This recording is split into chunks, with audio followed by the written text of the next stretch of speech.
जय श्री राम। अभी खोलेंगे तुम्हारा सारा पर्चा, झलको दिल्ली वालों तुम्हारा। देखो बाबा ने पहले ही लिख रखा है, नरेंद्र मोदी, नरेंद्र मोदी। भाइयों बहनों अच्छा दिन, कब अच्छा दिन आएगा है नरेंद्र मोदी। केजरीवाल जी, आपकी खांसी का क्या इलाज है? पहले ठीक नहीं थी और एकदम से जैसे नेतागिरी में आए, सत्ता आपको मिली, आपकी खांसी एकदम से ठीक हो गई। मैंने बच्चों की झूठी कसम खाई, मेरी खांसी बिल्कुल ठीक हो गई। आप देखते हो खांसी भी नहीं, मफलर भी नहीं, अब तो मैं बिल्कुल ठीक हो गया हूँ। देखिए,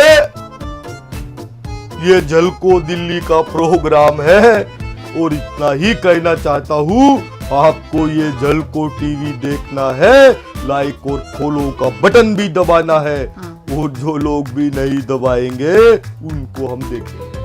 आंदोलन होगा, आगरा में होगा आंदोलन। एक और लेंटर पड़ेगा, एक मंजिल बनाएंगे ताजमहल के ऊपर और बाहर ट्रैक्टर की पार्किंग बनाएंगे। खूब चैनल देखना है, सब्सक्राइब भी करना है।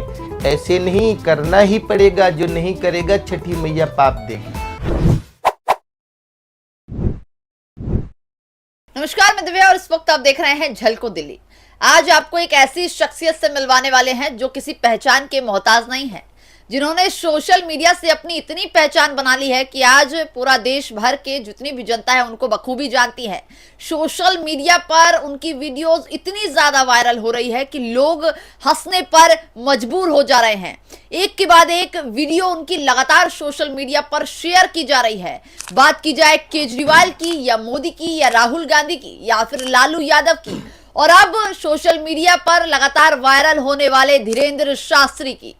इन लोगों की लगातार और इन नेताओं की लगातार मिमिक्री करके ये शख्स अपना एक अलग ही पहचान बनाता नजर आ रहा है। इस वक्त वो शख्स हमारे बीच में मौजूद है। ज्यादा बातचीत करने के लिए आज हम आपको उसी शख्स से मिलवाने वाले हैं। उनकी वीडियोस आपने अक्सर देखी भी होगी और उनको सुना भी होगा, लेकिन आज आपको हमारे चैनल पर उनसे मिलवाएंगे। ज्यादा बातचीत करने के लिए इस वक्त हमारे साथ दीपक सैनी मौजूद हैं, जो कि एक मिमिक्री आर्टिस्ट भी हैं और एक पोइट भी है। लेकिन अब मार्केट में जिस तरीके से इनकी वीडियो वायरल हो रही है, ये अपने आप में बहुत बड़ी बात है। और अभी रिसेंट की एक इनकी वीडियो वायरल हुई है, वो है धीरेंद्र शास्त्री की। सर, पहले तो बहुत बहुत शुक्रिया, आपने हमें समय दिया। क्या कुछ बताएंगे अपने बारे में? कैसे शुरुआत करेंगे आज के प्रोग्राम को?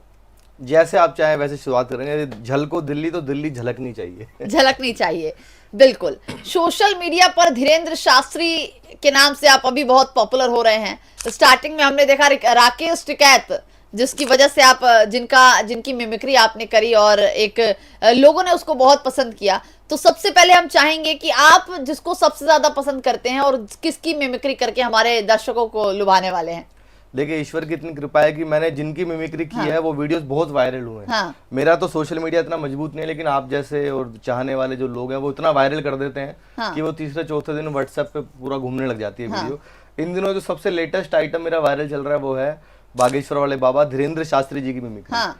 तो आज दीपक सैनी जी के ये धीरेंद्र शास्त्री हैं और सर मैं आपके पास अपनी अर्जी लगाने आई हूँ। तो धीरेंद्र शास्त्री के रूप में अगर दिव्या अपनी अर्जी लगाए तो किस प्रकार से होगी, कुछ बताएंगे? जय श्री राम।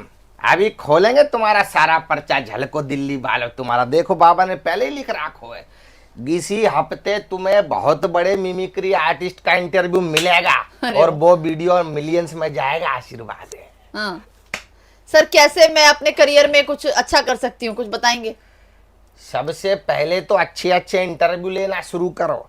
ये जितने गाली देने वाले कॉमेडियंस हैं उनकी बुराई अपने चैनल पर करने शुरू करो, कृपा होगी। आशीर्वाद। अच्छा, अगर केजरीवाल जी से बातचीत करें तो सर कुछ इस प्रकार बताइए।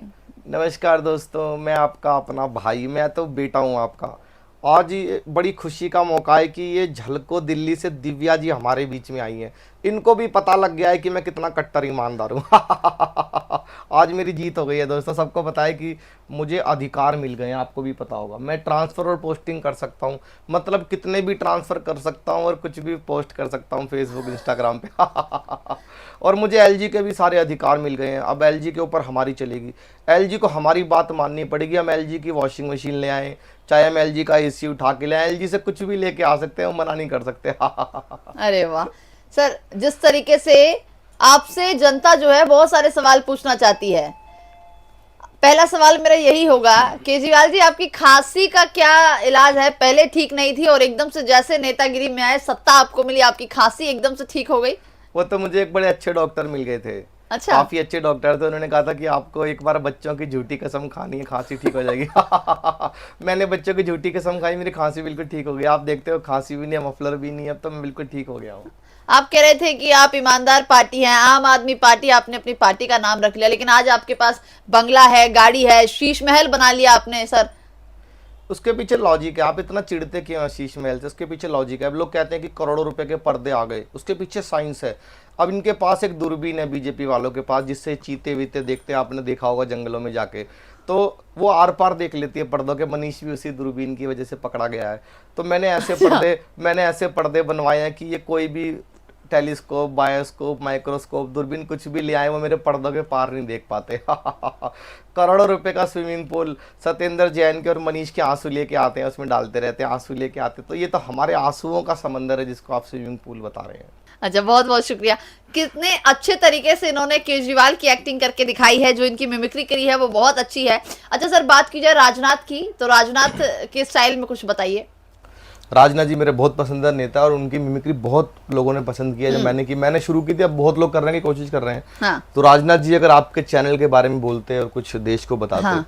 लोकसभा में, अध्यक्ष महोदय, जहाँ तक प्रश्न है झलको दिल्ली का, तो मैं कहना चाहता हूँ कि यही मात्र ऐसा चैनल है जिसके अंदर पूरी दिल्ली की झलक दिखाई देती है। तो मैं आज झलको दिल्ली के माध्यम से पूरे देश को यह डंके की चोट पर कहना चाहता हूँ कि कितना भी पाकिस्तानी षड्यंत्र करें, कितना भी चाइनीज षड्यंत्र करें, परंतु हम पाकिस्तान से अब कश्मीर पर कभी कोई बात नहीं करेंगे। अध्यक्ष महोदय, बात यदि करेंगे तो पीओके पर करेंगे, बात खत्म। अरे वाह। अच्छा, मोदी जी के स्टाइल में?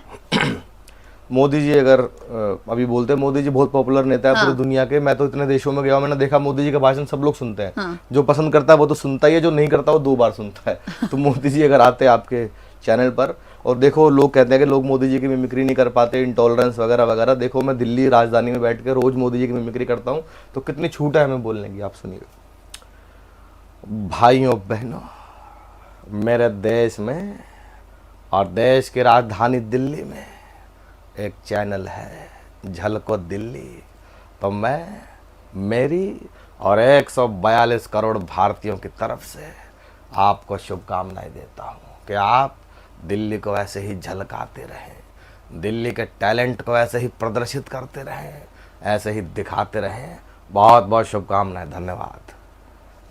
वाह, जिस तरीके से अभी इन्होंने मिमिक्री करी है, लग ही नहीं रहा कि यहाँ दीपक सैनी बैठे हैं। साफ लग रहा है मोदी जी मेरे सामने बैठे हैं और मैं मोदी जी की आवाज, बिल्कुल वही आवाज सुन पा रही हूँ। अच्छा, योगी जी के स्टाइल में कुछ बोल के दिखाएंगे? बड़े योगी जी एक बुलडोजर बाबा के नाम से जाने जाते हैं। हमने नया घर बनाया है अभी। अच्छा, नया घर बनाया है। मैं कोशिश करता हूँ। योगी जी की मिमिक्री मैंने बहुत ज्यादा नहीं की है, लेकिन जहां भी किया लोगों ने पसंद किया। अच्छा। तो कोशिश कर रहा हूँ, थोड़ी बहुत कमी रह जाए तो आप क्षमा कर देना। योगी, उत्तर प्रदेश के अंदर भगवान श्री राम का भव्य मंदिर बन रहा है। आज उत्तर प्रदेश में किसी गुंडे माफिया की हैसियत नहीं कि सड़कों पर सर उठा करके चल सके, धमकी तो बहुत दूर की बात है। मैंने कई बार कहा है, मैं फिर से इस सदन में कह रहा हूँ, ये जितने भी माफिया उत्तर प्रदेश के अंदर है सबको मिट्टी में मिला देंगे, मिट्टी में मिला देंगे। बहुत बढ़िया। अच्छा, लालू यादव के बारे में कुछ बताएंगे? हाँ, लालू जी का नरेंद्र मोदी, भाइयों बहनों, अच्छा दिन, कब अच्छा दिन आएगा? नरेंद्र मोदी, कब अच्छा दिन आएगा? लालू यादव पूछता है। तब नीचे से लड़का उठा, बोला जी 9वीं फेल आपका लड़का डिप्टी सीएम बन गया और कितने अच्छे दिन लोगे। तो बहुत सारी मिमिक्री है मैंने की है इन दिनों।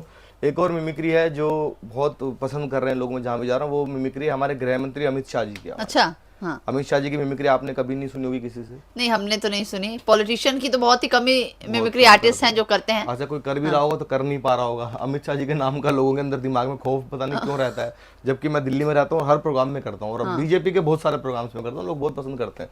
अमित शाह जी अगर बात देखिए, ये झलको दिल्ली का प्रोग्राम है, तो मैं आप सभी भाइयों को, बहनों को और मेरे जिगर के टुकड़े जैसे मेरे नौजवान साथियों को बहुत शुभकामनाएं देता हूं भाई। और इतना ही कहना चाहता हूं, आपको ये झलको टीवी देखना है, लाइक और फॉलो का बटन भी दबाना है। और जो लोग भी नहीं दबाएंगे उनको हम देखेंगे, उनको हम देखेंगे।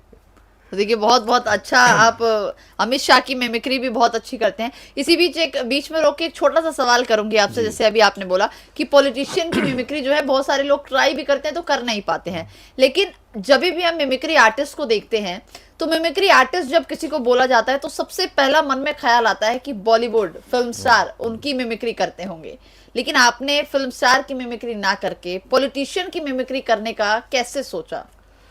देखिए, एक तो सबसे पहली बात है कि सोचने से तो मिमिक्री कभी होती नहीं। आज मैं चाहूँ कि मैं जिनकी नहीं कर पा रहा उनकी बहुत अच्छी कर दूं, तो मेरे सोचने से तो कुछ होगा नहीं। लेकिन हाँ, मैंने इतना दिमाग जरूर लगाया कि राजनेताओं की मिमिक्री कोई नहीं करता है देश में। जो लोग करते हैं तो इक्का दुक्का 2-3 आवाजें निकालते हैं। बॉलीवुड वालों की आप जाओ स्कूल में, कॉलेज में, बच्चे पैदा होते ही मिमिक्री करने लगते हैं बॉलीवुड वालों की। आड़ी टेढ़ी, एक बार शत्रुघ्न सिन्हा के किसी ने ऐसे कर दिया तो आज भी 50 साल बाद लोग खामोश ऐसे ही कर रहे हैं। किसी ने उल्टा वाला हाथ नहीं किया, वो सीधा ही किया। तो सब वो कॉपी कैट हो गया। तो मैं क्योंकि क्रिएटिव आदमी हूँ और मेरा जो स्ट्रेंथ है मेरी वो है कंटेंट। मिमिक्री चलो आपने किसी ने कर भी ली तो कंटेंट है। जैसे राकेश टिकैत जी वायरल हुए तो मैंने उनकी मिमिक्री की तो कंटेंट की वजह से वायरल हुई, खाली आवाज की वजह से वायरल नहीं। आवाज थोड़ी बहुत कम भी चलेगी लेकिन कंटेंट उसमें इतना जबरदस्त होना चाहिए। अब ये केजरीवाल जी का जो पर्चा बनवाया मैंने बाबा बागेश्वर से, तो कंटेंट की वजह से वायरल हुआ। अच्छा बताइए ना, केजरीवाल जी अगर बाबा बागेश्वर धाम के पास जाएंगे, धीरेन्द्र शास्त्री के पास, तो क्या होगा वहां पर जाकर? केजरीवाल जी का पर्चा बनवाता हूँ और आपके चैनल पर पहली बार एक्सक्लूसिवली नीतीश कुमार का पर्चा भी बनवाते हैं। अच्छा, नीतीश कुमार का भी पर्चा बनाएंगे? 8 बार मुख्यमंत्री रहे हैं बिहार के। क्योंकि मैं बहुत धार्मिक आदमी हूँ तो मेरा तो खुला समर्थन बाबा को है, लेकिन मिमिक्री सबकी होगी। सुनिए, सबसे पहले उन्होंने केजरीवाल जी का पर्चा बनाया, उन्होंने कथा शुरू की। जय श्री राम। इस पंडाल के अंदर हमको एक आदमी दिखाई दे रहा है जो नीली और ढीली शर्ट पहन करके बैठा हुआ है, वे आ जाए, उनकी अर्जी स्वीकार की जाती है। सामने से पूछे, बाबा जी नमस्कार, मैं दिल्ली का, क्या सवाल मन में लेकर के आए हो? बाबा ने पर्चा बना रखो पहले ही तुम्हारा। बाबा जी मैं दिल्ली का सीएम हूँ, एलजी मेरी बात नहीं मानता, मोदी मुझे 26 जनवरी पे टैंक भी नहीं चलाने देता, मैं पीएम। बाबा ने पर्चा बना रखो, देखो बच्चों की झूठी कसम खाएंगे, अपने गुरु को लात मार के मुख्यमंत्री बनेंगे। नंबर 1, एक विशेष समुदाय का वोट लेने के लिए चमचागिरी करेंगे, हिंदू पुजारियों को मंदिर में सैलरी नहीं देंगे, तुम्हारी ठटरी बाढ़ दे बाबा तुम्हारी। बाबा जी मैं पीएम बनना चाहता हूँ, एक सबसे पहले दिल्ली विधानसभा के अंदर हिंदू राष्ट्र की मांग करो और एक मंत्र बाबा दे रहे हैं उसका जाप करो दिन में 3 बार। बाबा जी कौन सा मंत्र है? हर हर मोदी, घर घर मोदी। अब बाबा जी ने ध्यान लगाया आगे, बिहार में कथा कर रहे थे पटना में, वो ये आपने नहीं देखी, कोई किसी चैनल पे टेलीकास्ट नहीं हुई, मैंने देखी मेरे सपने में। बाबा ने कहा, एक व्यक्ति हमको दिखाई दे रहा है जो बिहार से संबंधित 8 वर्ष से मुख्यमंत्री है, किसी भी लाइन में टिक कर नहीं बैठता, कभी इधर बैठता है, कभी इधर पलटता है, कभी उधर पलटता है। उनका चुनाव पार्टी का निशान है उड़ता तीर, वे आ जाए, उनकी अर्जी स्वीकार की जाती है। सामने से आ गए, बाबा हम बिहार के सीएम हैं, मोदी। सबसे पहले तो राम नाम का जाप करो अपनी रैलियों के अंदर और हिंदू सनातनी का गर्व से बोलो कि हम हिंदू हैं, 36 बिरादरी को एक करो। उसके बाद आपको भी वही मंत्र जाप करना है जो दिल्ली वाले को दिया है, हर हर मोदी, घर घर मोदी। अच्छा सर, लगातार आप मिमिक्री करते हुए अपना करियर जो है वो आगे की तरफ बढ़ा रहे, शुरुआत कहाँ से हुई कुछ बताएंगे? शुरुआत मेरी हुई थी हास्य कवि सम्मेलन से, जब मैं मंच पे आया सबसे पहली बार। हमारे देश के बहुत बड़े हास्य कवि हैं अरुण जैमिनी जी, उनको देखकर मैं बहुत इंस्पायर होता था कि यार एक आदमी माइक पे बोलता, हजारों लोग हंसते हैं। उस समय ना तो YouTube, Facebook, Insta, social media कुछ भी नहीं था, बल्कि टेलीविजन केबल कनेक्शन भी सबके घरों में नहीं होता, बहुत बचपन की बात है। तो उन्होंने मुझे पहला मंच दिया, उसके बाद मेरी कवि सम्मेलन, क्योंकि मैं कवि भी हूँ, कविताएं लिखता हूँ, कवि सम्मेलन से मेरी शुरुआत हुई। लेकिन जब मंच मिलने लगता है तो इंसान अपने जो भी टैलेंट उसके अंदर है वो सब कुछ प्रेजेंट करता है मंच पे। तब मैंने सबसे पहले कवि सम्मेलन में ही मिमिक्री मैंने करनी शुरू की थी। और उसके बाद होते होते मुझे खुद नहीं पता लगा कि आज मेरी मिमिक्री की इतनी डिमांड होती है ईश्वर की कृपा से। मैं जहां भी जाता हूँ 40-45 मिनट बीत जाते हैं, लोग कविताओं का जब तक नंबर आता है लोग कहते हैं नहीं नहीं आप राजनाथ सिंह की आवाज निकाल के दिखाओ, आप मुलायम सिंह जी की करो, आप ये करो वो करो। तो ठीक है, ईश्वर जो कराए। हाँ, तो यानी कि आप एक कवि थे और अचानक से मिमिक्री कवि हूँ, आर्टिस्ट, कवि हूँ, अभी अभी भी। भी हूँ, अच्छा, अभी एक भी। कविता कोई छोटी सी या कुछ 2 पंक्तियों की कुछ लाइनें हमें बताएंगे, कोई जो मैं आपकी आपको अच्छी। सुना देता हूँ, बिल्कुल ताज़ी लाइनें इस समय सुना देता हूँ, ताज़ा पंक्तियाँ। क्योंकि मैं एक कवि हूँ और मैं कलाकार हूँ। आपने बॉलीवुड का भी जिक्र किया, हाँ, तो आजकल सबसे, क्योंकि मैं हिंदी का कवि हूँ और हम हिंदी भाषी लोग लोग हैं, हैं, हाँ और हिंदी से लोगों ने अरबों खरबों रुपए कमाया, लेकिन उसके बाद हिंदी को दिया क्या? हाँ। तो मैं 4 पंक्तियाँ आपको सुनाता हूँ। अंग्रेजी में बजाते गाल पीटते हैं थाल, हर बात अंग्रेजी में ही जमा रहे हैं। धन्यवाद और याचना भी अंग्रेजी में ही, क्षमा तक अंग्रेजी में ही थमा रहे हैं। हाँ। हाय बाय होती अंग्रेजी में ही सारा दिन, बचपन अंग्रेजी में ही समा रहे हैं। हिंदी से किया है विश्वासघात उन्होंने ही, रोजी रोटी यहाँ हिंदी से जो कमा रहे हैं। वाह वाह, क्या पंक्तियां हैं आपकी। सर आगे हम इसको कंटिन्यू करते हैं। पंक्तियों की बात तो हो गई, लेकिन सवाल ये है कि हर एक व्यक्ति का उसकी जिंदगी में कोई ना कोई आइडल जरूर होता है। वो अपनी जिंदगी की जब ऊंचाइयों के आगे बढ़ता है तो कहीं ना कहीं जिंदगी में एक आइडल वो अपने रखता है। आपका कोई आइडल, आपका कोई फेवरेट, कुछ ऐसा कुछ है क्या?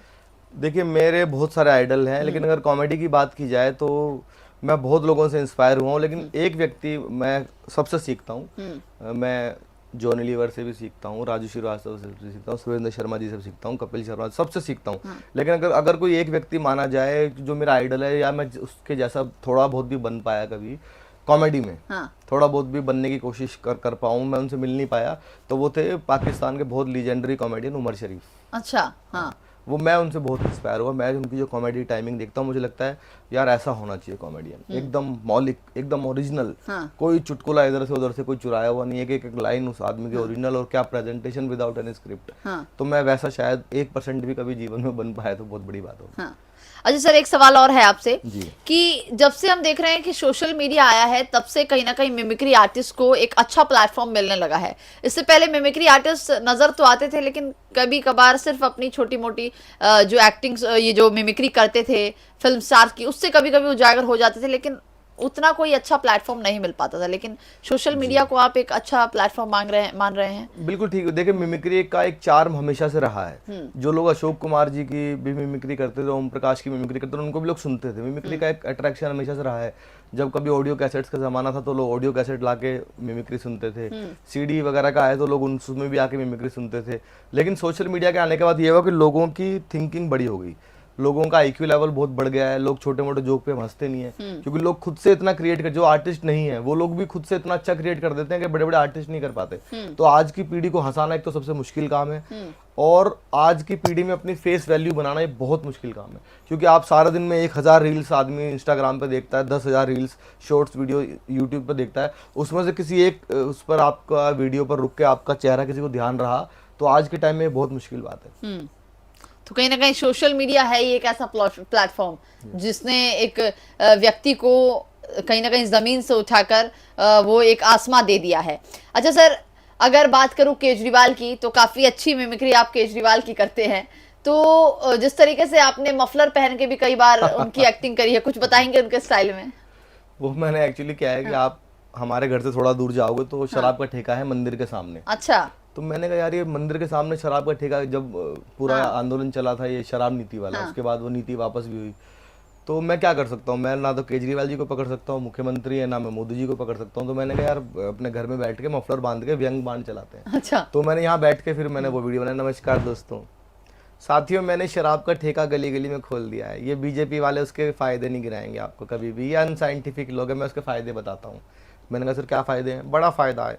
पहले आपको अगर शराब पीनी होती थी कई किलोमीटर दूर जाना पड़ता था, कोई पी के गिर जाता था, बचाने वाला नहीं मिलता था। आज आपके घर के नज़दीक खुलवा दिया है। अगर कोई पी के गिर जाता है तो चाचा मामा कोई ना कोई बचा लेता है। कितना फ़ायदा है। पहले लोग अंग्रेजी नहीं बोल पाते थे, आधा देश अनपढ़ था, अंग्रेजी नहीं बोल पाता था। आज दिल्ली में रिक्शा वाला भी जाके बोलता है बडवाइजर दे दो, किंगफिशर दे दो, रॉयल स्टैग दे दो, अंग्रेजी का नाम लेता है फ्लुएंटली। और आप गैस करो दिव्या जी, इधर से कोरोना आया, मैंने शराब का ठेका गांव के कोने पे खोल दिया। वो कोरोना डर जाता है क्योंकि इसमें अल्कोहल होता है। वो कोरोना इधर से घूम के इस वाले गेट से इधर भी शराब का ठेका। मैं शराब की इतनी बदबू दिल्ली में उठा दूंगा कि यमुना की बदबू कम लगने लगेगी आपको। तो ये सब मैंने लॉजिक। हाँ। अच्छा सर, आप अपनी मिमिक्री से जिस तरीके से तंज कसते हैं केजरीवाल पर और बाकी तमाम कई बड़े जो नेता हैं उनके ऊपर, डर नहीं लगता केजरीवाल के गढ़ में बैठ के केजरीवाल पर इतनी तंज कस रहे हैं? मेरा काम है तंज कसने का। अगर तंज कसने वाले डर गए तो फिर तंज कसेगा कौन? हाँ। और वैसे भी डरना क्या, उनके पास पुलिस तो है ही नहीं दिल्ली में। अच्छा, इसलिए नहीं डर रहे हैं। लेकिन अब पंजाब में जो पुलिस है, पंजाब में हमारा सीनियर कॉमेडियन बैठा हुआ है। भगवंत मान हमारे देश के बहुत सीनियर कॉमेडियन रहे। हमने शालीमार बाग में ही बुलाया उनको परफॉर्म करने। हाँ, बहुत सीनियर कॉमेडियन। तो एक कॉमेडियन दूसरे कॉमेडियन को उठाएगा नहीं। अच्छा, अब दिल्ली में केजरीवाल जी ना होते, बीजेपी होते, तो मैं उनसे सवाल कर रहा होता। हाँ। अच्छा, हमने सुना है कि आप नवजोत सिंह सिद्धू की भी करते हैं मिमिक्री, करके दिखाएंगे कुछ? जी, सिद्धू जी से पूछा, सिद्धू जी ये बताइए, भगवंत मान जो है सीएम बन गए। भगवंत मान कंटेस्टेंट थे लाफ्टर चैलेंज में। मैं पार्ट 3 में था, वो पार्ट 1 में थे। मैंने कहा आप जज थे, मतलब कंटेस्टेंट जीत गया और जज जो है वो हार गया। तो गुरु एक कॉमेडियन ने ऐसा जोक दिया, मेरे विकास का पहिया रोक दिया। दिन रात कहा करता था सिद्धू ठोको ठोको ठोको ठोको, उसने मुझे ही ठोक दिया। बहुत अच्छा। बहुत सारी मिमिक्री की है मैंने। कुछ नेता ऐसे होते हैं जिनका भाषण बहुत मुश्किल से समझ में आता है, बहुत जोर लगाना पड़ता है। जैसे एक तो स्वर्गीय मुलायम सिंह जी, उनका भाषण बहुत जोर लगा के समझ में आता था। मुझे बहुत बुलाते भी थे, उन्होंने सैफई में बुलाया और भी कई जगह बुलाया। अच्छा। अब ये एक ऐसे हैं हमारे राजस्थान के सीएम अशोक गहलोत जी। हाँ, अशोक गहलोत। उनका भाषण भी बहुत जोर लगा के सुना। देखो भाई, हमने जो राजस्थान में कही ये बात, ये सुने जाकर कई कहने के बाद भाई आएंगे प्रियंका जी, उनके राहुल जी आगे बोले बात मत ये करेंगे।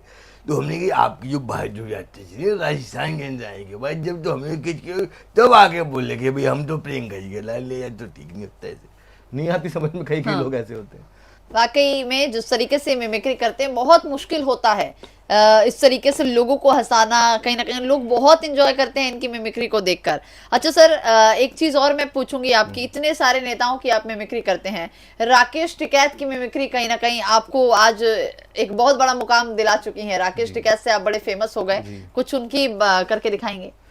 टिकैत साहब देसी आदमी है, उनका आंदोलन चला पूरा 1 साल 13 महीने उनका आंदोलन चला।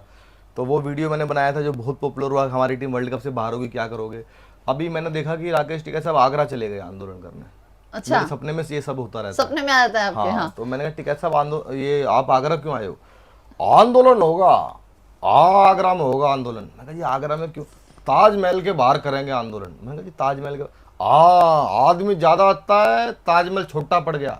मैं जी क्या करोगे? लेंटर पड़ेगा इस पे, एक और लेंटर पड़ेगा, 1 मंजिल बनाएंगे ताजमहल के ऊपर और बाहर ट्रैक्टर की पार्किंग बनाएंगे।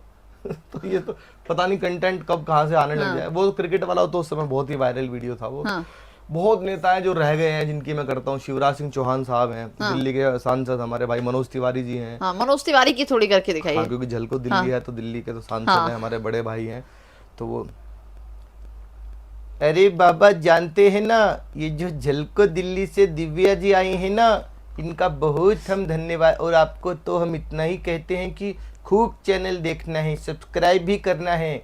ऐसे नहीं, करना ही पड़ेगा, जो नहीं करेगा छठी मैया पाप देगी। बहुत बढ़िया। अच्छा, एक आखिरी में आपसे मैं राहुल गांधी की मिमिक्री करवा के देखना चाहती हूँ जी। राहुल गांधी जी बड़े पॉपुलर हैं और अभी तो कर्नाटक में कांग्रेस भी जीत गई है। अब आगे उनकी क्या नैया पार लगने वाली है ये तो जनता ही जानती है। राहुल जी बहुत मेरे फेवरेट हैं, उनकी मिमिक्री में करता हूँ। थोड़ा सा गला आज खराब है पर मैं कोशिश कर रहा हूँ। देखिए भैया, ये जो झलको दिल्ली है, ये जो चैनल है, ये कैसे होता है? ये जो कॉमेडी है कैसे होती है? How is it possible?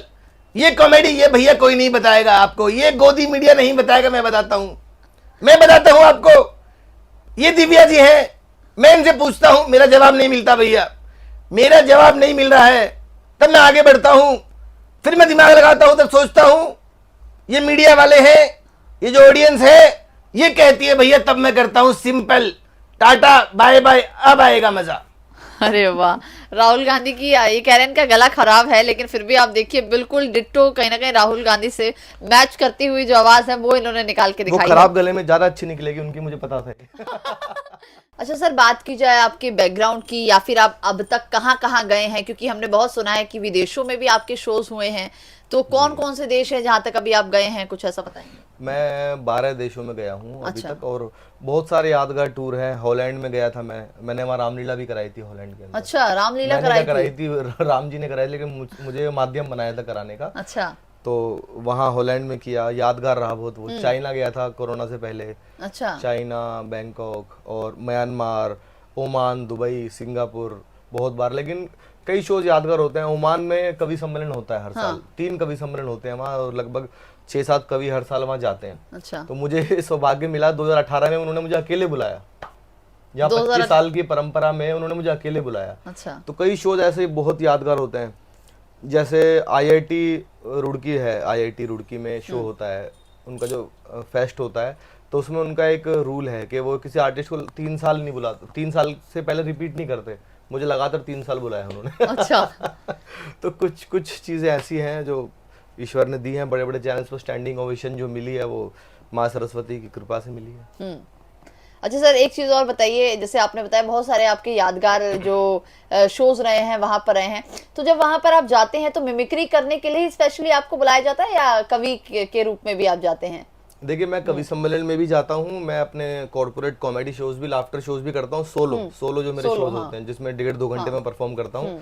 लेकिन मेरी यूएसपी मिमिक्री ही है। जैसे कवि सम्मेलन में मैं कविताएं भी सुनाता हूँ, लेकिन उससे मैं अगर मिमिक्री के बिना बैठ जाऊँ तो लोग मुझे बैठने नहीं देते। वो कहते हैं भाई मिमिक्री सुनाओ, तो मुझे उसमें कोई हर्ज भी नहीं है। लोग तो चुटकुले सुना रहे हैं किताबों से पढ़ पढ़ के, व्हाट्सएप वाले चुटकुले स्टेज पे सुना रहे हैं, मैं कम से कम अपनी मिमिक्री तो कर रहा हूँ। और जहाँ मेरे कॉर्पोरेट वाले अकेले शो होते हैं वहां तो मैं राजा हूँ, वहाँ मैं मिमिक्री भी करता हूँ और माउथ ऑर्गन भी बजाता हूँ विद म्यूजिक, और बहुत कुछ कर लेता हूँ वहाँ तो। फिर मैं अच्छा, कभी मूवीज में ट्राई किया है या कभी ऐसा कुछ हुआ है? हाँ, एक मूवी बनी है अभी, वो रिकॉर्ड हो गई है, जन्नत-ए इश्क। उसमें मैंने सेकंड लीड रोल किया है। शक्ल से नहीं लग रहा हूँ पर किया है।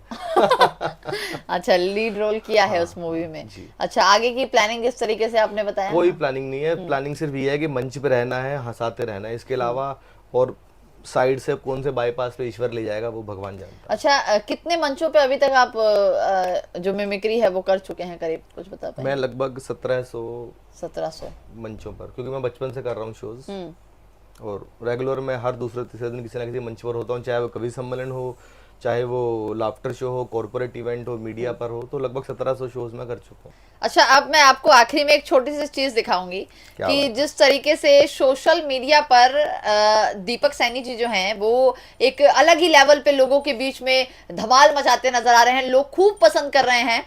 और आज अगर आप इस कमरे को देखेंगे तो आप एक बार एक कमरे को पे नजर दौड़ा के देखिए, चारों तरफ सिर्फ और सिर्फ इनके अवार्ड जो हैं और ट्रॉफी जो हैं वो ही पूरे कमरे में कहीं ना कहीं जो इनकी शान है वो बढ़ाती नजर आ रही है। आप और आज से नहीं, इतने साल हो गए इन्हें जो मिमिक्री आर्टिस्ट हैं ये और हास्य कवि हैं, इतने सारे अवार्ड आज तक ये जीत चुके हैं। लोगों के जब शोज में जाते हैं तब इनको मिलता है, तो ये अपने आप में एक बहुत बड़ी चीज है कि दीपक सैनी जी इतना कुछ अपने जीवन में अभी तक कर चुके हैं।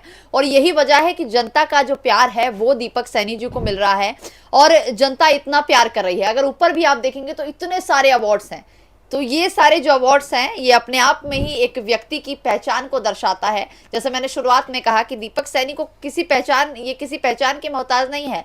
आज सोशल मीडिया ने इनको वो मुकाम पे पहुंचा दिया है, जनता इनको बहुत प्यार कर रही है। और इस वीडियो के माध्यम से मैं यही कहूंगी कि दीपक सैनी को आज तक आपने बहुत प्यार दिया है, आगे भी बहुत प्यार देते रहिए, क्योंकि आपके ही प्यार की इन्हें भी जरूरत है और हमारे चैनल को भी जरूरत है। ये वीडियो आपको कैसी लगी, दीपक सैनी जी आपको कैसे लगी, इनकी मिमिक्री कैसी लगी, कॉमेंट करके जरूर बताइएगा। फिलहाल के लिए बस इतना ही, देखते रहिए झलको दिल्ली।